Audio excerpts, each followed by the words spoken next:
সবারই আরও আন্তরিকভাবে আমাদের এগিয়ে আসা উচিত। আমাদের এখানে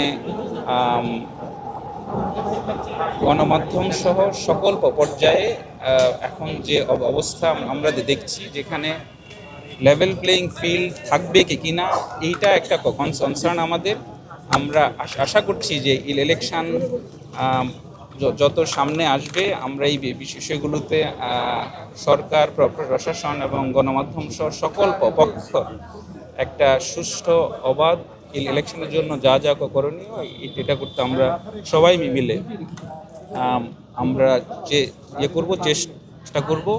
17 বছর ধরে এখানে একটা অনির্বাচিত সরকার ছিল। আমরা সবাই একটা সুষ্ঠু অবাধ ইলেকশনের জন্য আমরা মুখিয়ে আছি।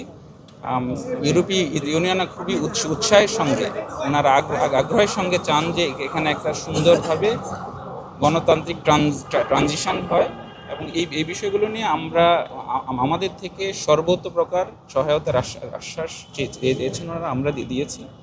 ওনারাও ওনাদের পর্যায় থেকে কী করণীয়, কীভাবে হেল্প করতে পারেন আমাদেরকে, কীভাবে আমাদের সকল প্রকার লজিস্টিক যেসব সহায়তা আছে এই বিষয়গুলো নিয়ে ওনারা বলেছেন যে they are much looking forward to ইট।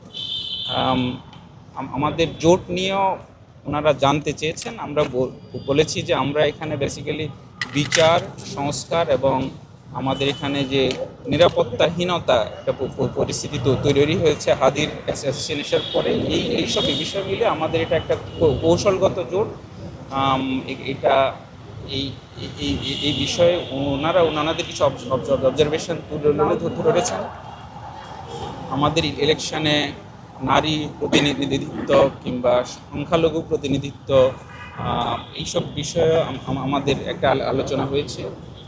ওনাদের কনসার্নগুলো জানিয়েছেন। আমরা খোলামেলাভাবে বলেছি যে আমরা এই বিষয়গুলোতে বিশেষ করে যে অন্তর্ভুক্তিমূলক কিংবা মাইনরিটি, সংখ্যালঘু সেসব বিষয়ে নারীদের ক্ষমতায়নের বিষয়ে আমাদের এনসিপির একটা সুদৃঢ় অবস্থান আছে। এই বিষয়গুলো নিয়ে আমরা একসাথে কাজ করতে চাই, এই ইলেকশনের আগে কিংবা পরে।